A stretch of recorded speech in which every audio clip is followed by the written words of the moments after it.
হোয়াটসঅ্যাপে অন্য একটা ছেলের সাথে চ্যাট করে, কথা বলে, প্রেম করে। আমার বয়ফ্রেন্ড মেসেজগুলো দেখলে ঝামেলা করবে। ফেসবুকে মেসেজ করব না, যা হবে হোয়াটসঅ্যাপেই হবে।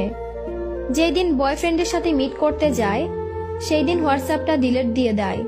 মেয়েটার ফেসবুক আইডি 3টা, জাস্ট একটার কথাই বয়ফ্রেন্ড জানে।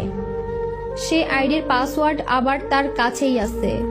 সে তো ভাবে, একটা লয়াল গার্লফ্রেন্ড পাইছি। কারো সাথেই কথা বলে না, মেসেজ করে না আমি ছাড়া।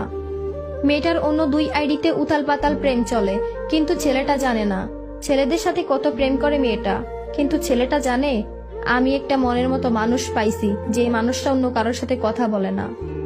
আরে ব্রো, যার ঠকানোর চিন্তা থাকে সে কোনো না কোনো ভাবেই ঠকাবে।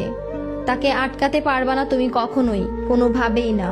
ফেসবুক পাসওয়ার্ড এটা ঠুমকো একটা জিনিস, এটা নিলেও যে, না নিলেও সে মানুষটা তোমাকে চাইলে সেই মানুষটা তোমার হয়ে সারাটা জীবন থাকবে। আর সেই মানুষটা যদি তোমাকে না চায় তাহলে তোমার হয়ে সারাটা জীবন কখনোই থাকবে না। 2 দিনের জন্য আসছে, 3 দিনের জন্য মজা নিচ্ছে, 4 দিনের দিন তোমাকে ঠিকই ছেড়ে চলে যাবে। সো প্লিজ, জীবনে সলিড একজন মানুষকেই বিশ্বাস করো। ভুল মানুষকে বিশ্বাস করে ঠকে এত কষ্ট পাওয়ার কোনো মানেই হয় না। যে তোমাকে ঠকাবে সে তোমাকে এমনিতেই ঠকাবে। ফেসবুক পাসওয়ার্ড, হোয়াটসঅ্যাপ, ইমো এই সব কিছু না ভালোবাসার মধ্যে মেটার করে না। ভালোবাসার মধ্যে একটা জিনিসই মেটার করে, সেটা হলো যে মন থেকে ভালোবাসা, মন থেকে ভালো লাগা। এইসব কিছু পাসওয়ার্ড নিয়ে কোনো লাভ নেই, কারণ সে রাখতে পারলে